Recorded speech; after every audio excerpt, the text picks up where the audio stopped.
Hi, I'm Beth from Sew Country, and today's tutorial is another pattern from Stitches by Christy. This is the Angie. This is a basket, and there are 3 different sizes. This is the size medium. In today's video, I'm going to be sewing up the large size. You can see it has a great shape. It's very firm and sturdy depending on the stabilizer you use.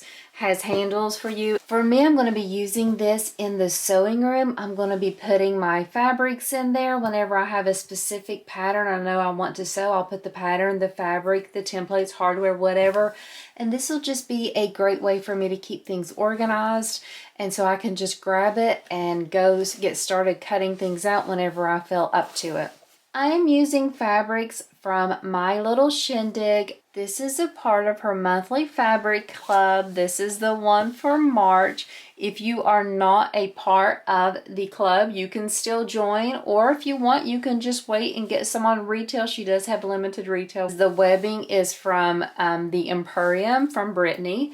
So I'll have all that information linked down in my description. This pattern is part of a collection of patterns that Christy designed specifically to raise money for an orphanage that's near and dear to her heart.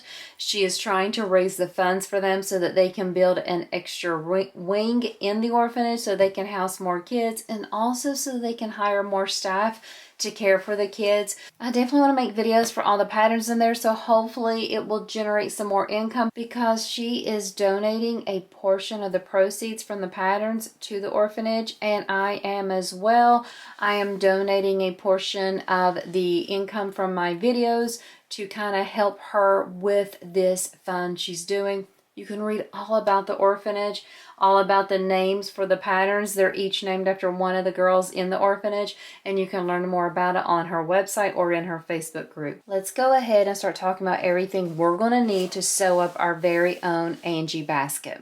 We do not need any hardware for this basket, and we only need a little bit of material. It's a really quick sew. It's fun. It's an economical sew. I think these will be great for gifts, whether Christmas or birthdays. Make a basket and put some nice little gifts in there. Homemade cookies, candles, whatever you like. They're just really useful, not only for yourself, but also as gift giving. I am going to be using webbing in this pattern. I did cut the webbing according to the pattern measurement, so I have 2 pieces here. That is just for the handles. I'm using all cotton woven. Like I said, this is from My Little Shindig. I did interface all of this with a medium weight interfacing. I use Royal Pixie Light.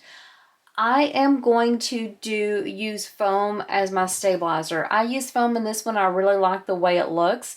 I used fleece in my other 2, and it did great, but it just had a little bit of a softer finish, and so I'm going to be using foam in this one. But I have not attached any foam at all yet. The way I did the other one, the medium, is I waited until I sewed up the exterior, and then I added the foam then. I'm going to do it the same way this time because I felt like that worked out well, so I'm just going to go ahead and repeat those same things. So right now, only thing I have on the back of all these pieces, every one, is the medium weight interfacing. Let's talk first about the lining. We are going to have 2 lining pieces, and they are cut to the measurements given the pattern, so I have both of those. Then I'm going to have a lining bottom. These are the only parts that I'm using to make the lining. Of course, if you wanted to, you could put little mesh pockets in here if that was something you would like to do, and kind of help make it a little bit better for organization. I'm not going to for this video, but that is definitely something you can do. So those are my lining pieces. I'll put those aside. And then I'm also, of course, going to have an exterior bottom piece just like the lining piece. So this is what I'll be using for the bottom of my bag. To make up the exterior portion of the bag, you're going to use 3 different pieces. You're going to use a bottom, then you will use an accent, and then you will use a top. We sew all these together to make that panel just like this that wraps around. We'll have to, of course, have 2 of these. So I have 2 of each of these pieces. So 2 tops, 2 accents, and then 2 bottoms. That is all the material besides the foam that we're going to be using to make this basket. So if you're someone that has extra fabric laying around your house, this is the perfect pattern. You can make a set of these, like I said, small, medium, and large for gift giving. Be a great gift and something that everyone could use. You can use them for yourself in the kitchen, in the laundry room, just wherever you need to have just some nice pretty storage. So now that we have the pieces and everything we need, we're going to go ahead and get to sewing. The first thing I'll do is I will have one of those exterior bottom pieces pulled out. What I'll do then is I will take one of those accent pieces. If yours is directional, definitely make sure the directions of everything's going. But what you're going to do is once you have these pieces together, you're just going to flip that accent piece directly on top of the bottom. You're going to match up the top of that bottom piece with the bottom of that exterior piece. Put a few clips in place here, and then you're just going to sew with the seam allowance given. The designer wanted this accent piece to look like it was kind of on top. So both of the times that we are going to be doing our top stitching, it will be done on the accent piece. So both times we'll make sure that the seam is under this accent piece for us to top stitch. We're just going to sew this with the seam allowance given in the pattern. We'll definitely make sure we back stitch when we start and stop, but we're just going to sew all the way down this long edge, attaching the bottom and the accent together.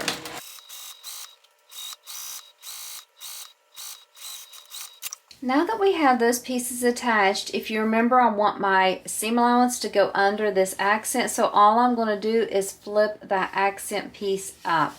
We want to make sure when we top stitch, we're able to attach this accent to that seam allowance. I'm just finger pressing, but of course you could take this over to the ironing board. So my seam is up, and then I'm going to top stitch directly on that accent piece. I'm just going to do it about 1/8 of an inch away from the folded edge that we just sewed.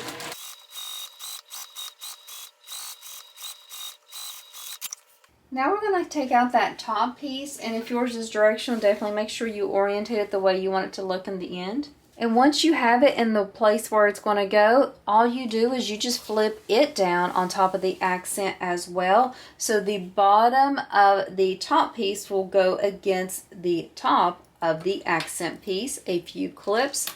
So again, with that seam allowance given in the pattern.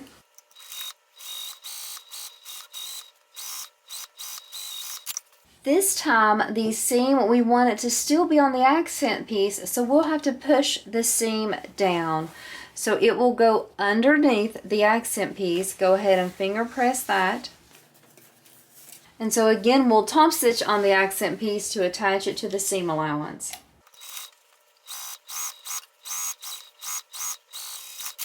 This is how the first piece looks. So this is one of the exterior pieces. I'm going to complete those same steps for the other exterior pieces and have it the same way.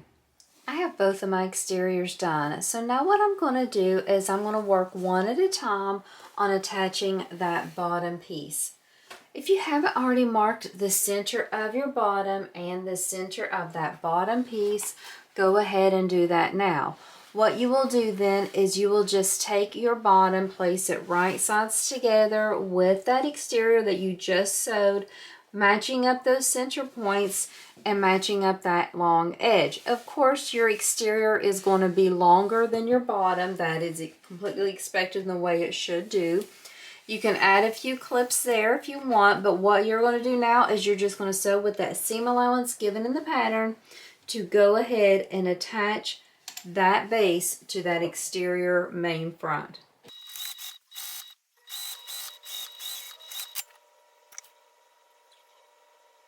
Now what I want to do is I want to take that bottom piece and I want to fold it back. I want to keep the seam allowance under the bottom so that I can top stitch on the bottom, attaching that seam allowance to it.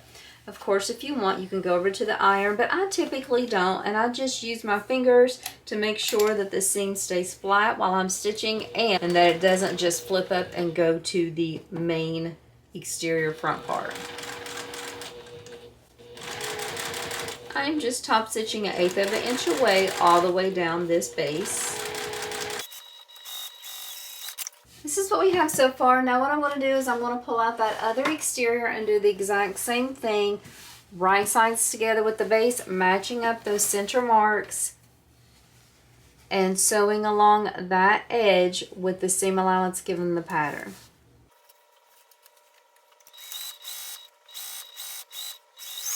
I again am going to pull that base apart, making sure the seam allowance goes under that base piece so that I can top stitch on the bottom. My exterior is completed as far as the sewing part goes, but what I need to do, or what I want to do, is I want to attach that foam. I'm going to use a fusible foam. I'm going to cut it so that it stays out of my seam allowance, and then I will take it over to my heat press and fuse it that way. I will only cut one piece, so it's going to be a very big long piece. It'll take a couple times to get it pressed all on my heat press, but this is the way I feel like it's best. But I will keep it out of all the seam allowances, and of course I'm going to do that off camera. Before I do that though, let's go ahead and push that aside and pull out those lining pieces and get that taken care of as well. The lining, of course, is a lot simpler to do because we only have the one pieces, so we really just need to sew the 3 seams to get it ready to go where we were with the exterior portion. Match up those bottoms, the center marks, and the line, the raw edge down here, and then just again sew with the seam allowance given the pattern. We will not be top stitching on the lining.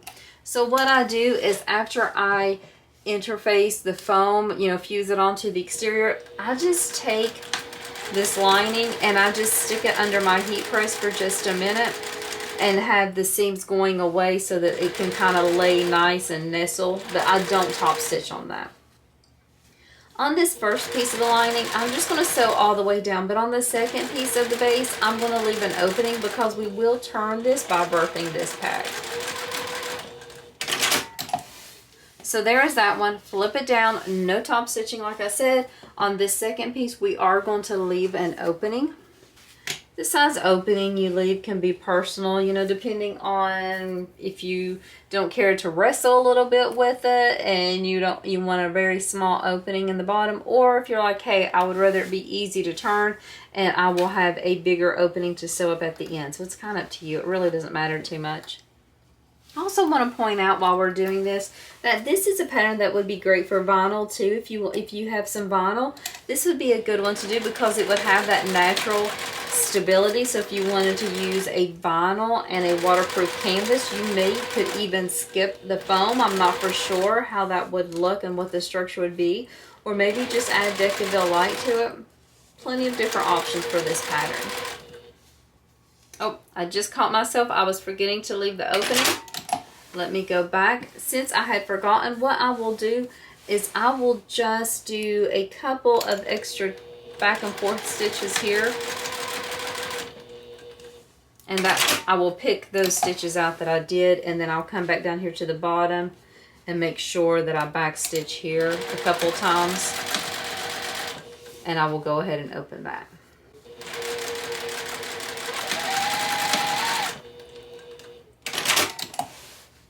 Okay, I have a very small opening, but I can easily kind of pull those apart and cut depending on how big I need it. I just needed to lock in the stitches at least on each side.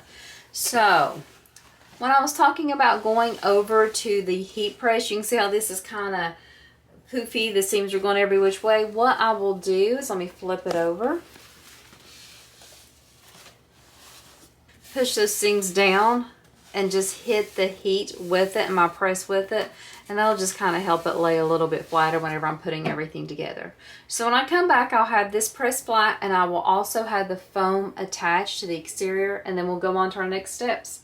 I have the lining and the exterior ready to go. I have them interfaced, pressed, and everything. As you can see, they're very big, so even with my camera angle kind of spread out, I can't get everything in the shot, so I apologize for that. We are going to get these prepped the exact same way. So I'm only going to show you on one side, but just know that we are doing it on all sides, exterior and the lining. What we do is we are just going to start by lining up the sides. Let me do it this way. It might be a little easier to see. If you have foam in yours like I do mine, it's going to make it a little bit tricky there at the bottom. It's kind of bulky and everything, but at the end it looks fine. So don't worry if it's getting creases or wrinkly right now. What you want to try to do is line up those seams on the side first. And on all three of mine never lined up perfectly. I'm just not that skilled. I'm always off a little bit. It doesn't look bad in the end, but just if you're better than me, hopefully yours will be perfectly lined up. But I start clipping there first. And then I clip down the side and at the top. We're going to sew these sides first. Then we will box the corner. So that is how we'll get this started on both the exterior and the lining. So let's go ahead and sew down this little side. Of course, we're not sewing down here. This is the part we're going to box. So we will sew it first, and then I'll show you how I box my seams after this. Try to make for sure that everything lines up as good as possible.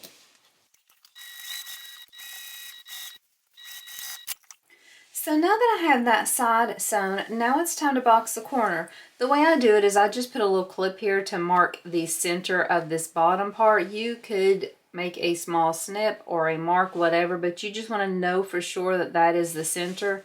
So that way when you box this corner, you know exactly where you want it to go. I do take the time to kind of push my fingers in there, make sure I smooth out that seam. It has a tendency to get a little wrinkled, especially if you're using the foam like I am doing. But all you do is you bring that center mark and clip it right here with this seam. So the center mark at the bottom is going to match that side seam that you just sewed. You will continue to clip down this side and then clip on the other side. This is the typical way to make a box corner. So if you've made one before, you're doing it the exact same way. Let me stick my finger in there just to make sure it feels decently smooth. And so now that I have that corner sewn, what I want to do is I want to push this flat because I want to make for sure that I have a really nice flat stitch all the way across there. It's really easy to kind of get your corners kind of sewing crooked, so I always like to push it as flat as possible. So I'll make sure I'm sewing in a straight line using that same seam allowance and then back stitching and going all the way across. Okay, so that is the first one sewn. You can see it's going to be the perfect little square there. I'm going to go off camera. I'm going to complete those same steps for this other side and for both sides on the lining. I finished sewing up the exterior and the lining, box the corners and everything. Go ahead and turn your exterior right sides out, but leave your lining wrong sides out. I went ahead and clipped on the handles. Now the pattern doesn't tell you exact measurements. I just kind of eyeball mine. I've never had any problems. This is my fourth one now. And they all just kind of, maybe, I don't know, on the large, I say maybe 3/4 of an inch from the seam on both sides. Doesn't really matter so much. It's not going to be too big of a deal. Either way, the handles are going to look fine. So we're just going to baste those on. After we baste those on, we will put our exterior inside our lining and sew around the top, turn it, and then top stitch. That's how quick this comes together. Now I'm going to be a little careful with sewing this. The last time I sewed these, I actually did it like this. So let me try to do it this way because the webbing kept being pulled down too far by the bed of my machine was going across. It kept moving it and I didn't want it crooked. So let me do it this way, even though this is a little bit awkward. I can base this on, I think, a little bit straighter this way. Go ahead and do both sides. Just make sure if you do it this way that you do not get any of the other sides under the needle. Okay, now I got that on, so let's go ahead, I'll trim up my threads later.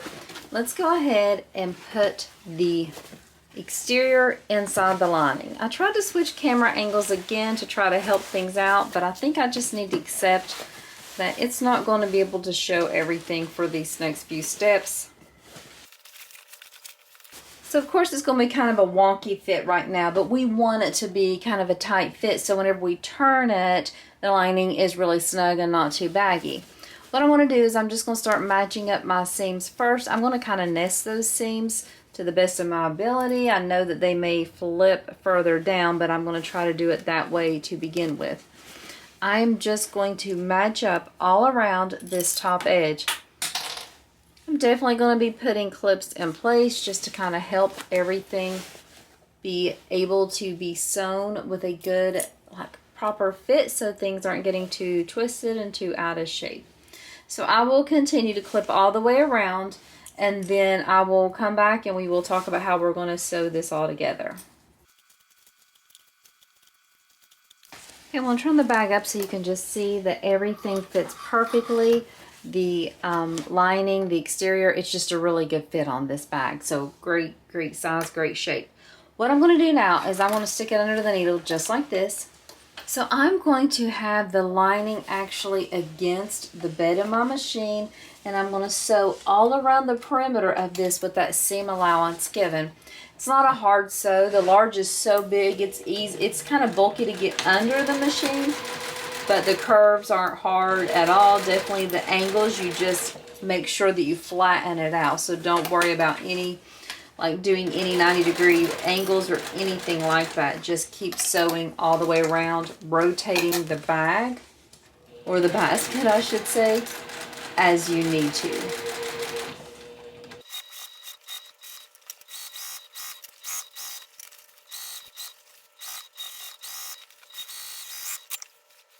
Okay, now you're just going to use that opening that you left. If you remember, I forgot mine, so mine will have to be kind of opened up a little bit more, I do believe. I don't think I can get it through so easily that way. I'll do a little more on this side. That should work. And then what I do is I just take out the one corner of the line of the exterior. I just start pushing out that one corner of the exterior first, and that's how I begin the birthing process. It really comes out pretty quick. Now I will tell you that after we do this, we're going to top stitch, but then I definitely have to shape this bag. I have made, like I said, this is my fourth one, and each time I have to shape it, and it always turns out perfectly at the end, but when I first birth it, it just has a really crazy shape to it. So don't be alarmed if you see it like, oh my gosh, it doesn't even look like a basket. Okay, so you can see my shape isn't really good. It's not really defined at all. That's okay. It's just like that. So don't worry at all. We'll get that taken care of. But first, what we're going to do is we're going to roll out these seams, and then we're going to top stitch. So it's kind of a slow process to get all the seams rolled out, but I really do feel like it's important, and those small details is what makes your, bag, basket, project, whatever looks so good. So I don't close up that opening in the bottom yet. What I do is I use it to stick my hand underneath and push out. I almost want to see those seams, like the threads being sewn. That's how much I want it pushed out. I want the lining to be just about 1/16 of an inch below that exterior, so that I'm not seeing it whenever I'm looking on the exterior side. We don't see it, it's just barely below there. Now I'm going to go off camera and do all this because this does take a while. After I have this clipped, we'll come back on camera, and then I'll close up the opening, top stitch all around, and then we'll put the clips in place to do our shaping.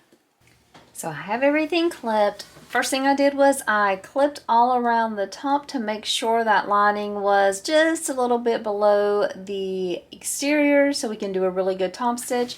And I also clipped the opening closed. I'm going to go ahead and sew this first, this opening in the lining. I'll go ahead and take care of it. And all I do is I just sew about 1/8 of an inch away. I back stitch, of course. Now if you were someone that likes to hand sew, this would be a great place to do a ladder stitch if you prefer to do that. But for this one, I'm just going to do it this way.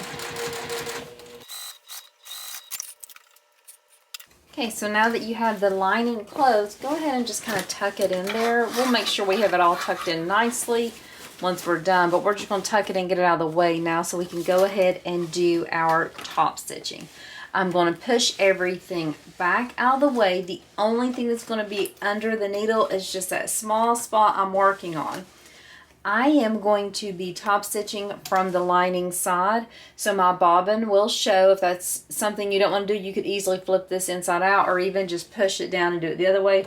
I'm not too concerned, but I am going to go slow, back stitch, and then I'm going to go just 1/8 of an inch away from that folded edge all the way around.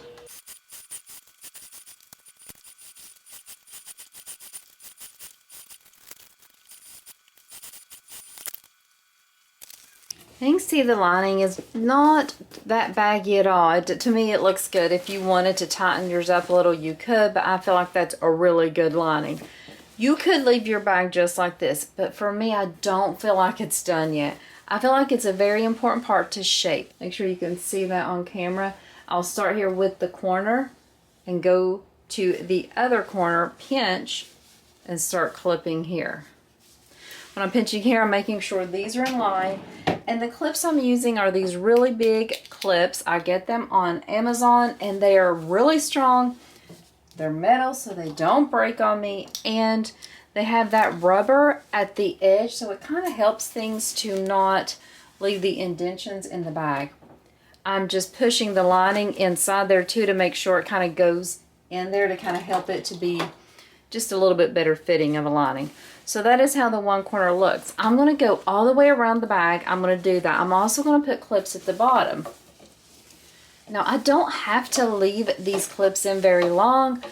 If I have my preferences, I'll usually just walk away and come back. If I'm not doing a video, I'd probably walk away maybe a half an hour or so and just leave them on there. I have been known to leave them on overnight before if I'm just tired and it's a late night and I'll get back to, you know, the next day or something. It's not like it'll do any damage, but you don't have to. It'll just kind of shape the foam and the bag in as little as like 10 minutes. So you can see that's looking good on those sides. You can see where that bottom's going to be. Go ahead and put some clips there. And just all the way around this bag, get everything nice and creased.